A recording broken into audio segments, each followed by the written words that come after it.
Hello and welcome to a mini-series on intimacy. The reason I'm doing this is I believe we have a somewhat limited definition of intimacy, and I want to expand on that a little. So I will be breaking this down into 5 parts: sexual, physical, emotional, intellectual, and spiritual. I will do my best to isolate these, but keep in mind, in the real world, these overlap each other and at different levels. My goal from here is to use this as context in future videos, so do check them all out.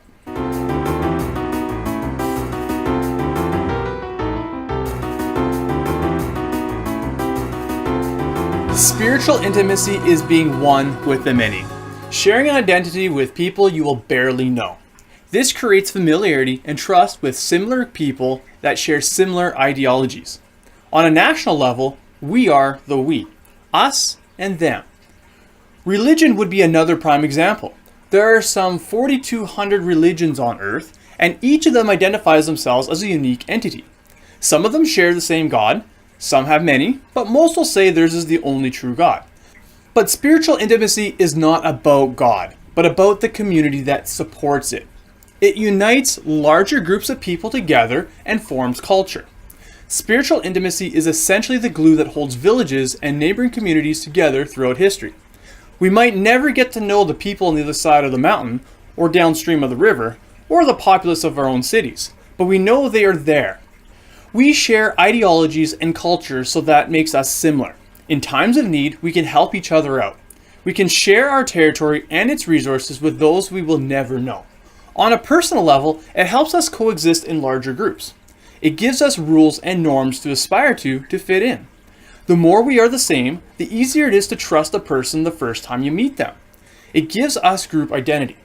The unity of a larger body of members can accomplish goals that individuals or small groups of people cannot.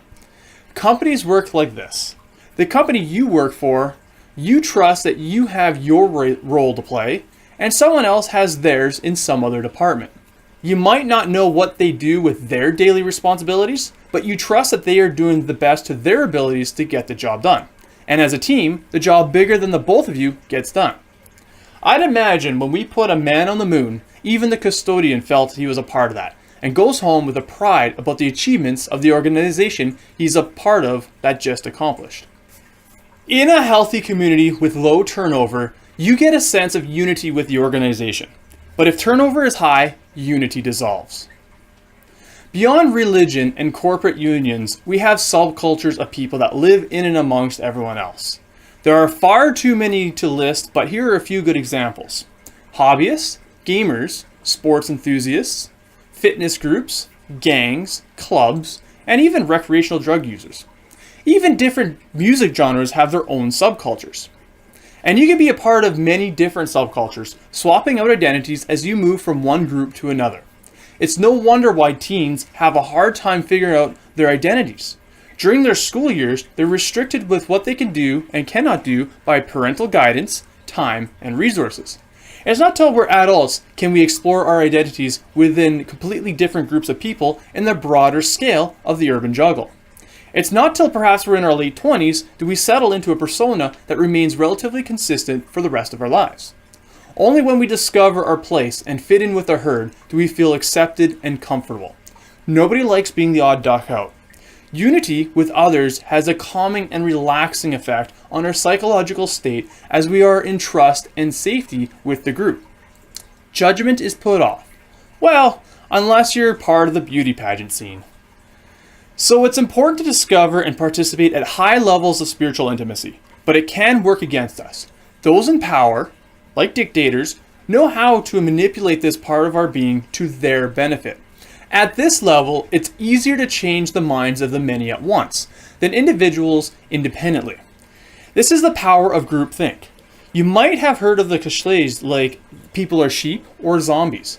Whatever you want to call it, we're all swayed by it. And it has pros and cons, and we need to leverage its strengths and educate ourselves on its weaknesses. We need the glue to hold us together, but not bond us to do the things against the well-being of ourselves, our families, and everyone else, including the planet and all of its inhabitants, just to empower those that know how to manipulate it. To counter out our simple nature, we need to use the same spiritual cohesion that unites us to our benefit. We do this by creating a culture of education. We make decisions on facts based off of scientific discovery, not the dictatorial nature of our authoritarian political system and economic systems. This does not necessarily mean we all have to be scholars of all fields of science. That would be too much for any one person to grasp. Rather, through our communities, we have specialists that understand the language of a given field of science and translates what is important to at an elementary level of understanding to its community through the education system. We all don't have to be experts. We just need to be familiar with the existence of important subjects. This will mean the entire human race is going to need to up its intellect on a broader range of subjects. I'll cover how we're going to revamp our education system to accommodate this, as well as the details on how we're so easily influenced and persuaded into doing things against our own benefit. In the meantime, seek out subcultures you feel you fit into and embrace your group identity. And also be respectful and understanding of other subcultures. Just because it's not part of your identity does not mean that theirs should threaten yours.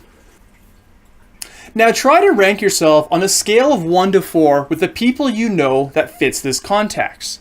1 being nothing, 2 needs work, 3 is satisfactory, and 4 is great.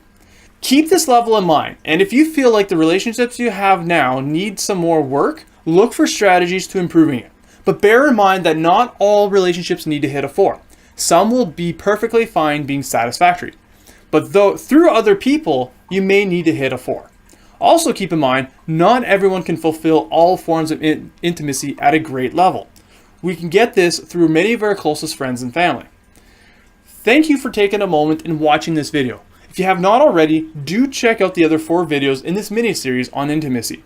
See you then.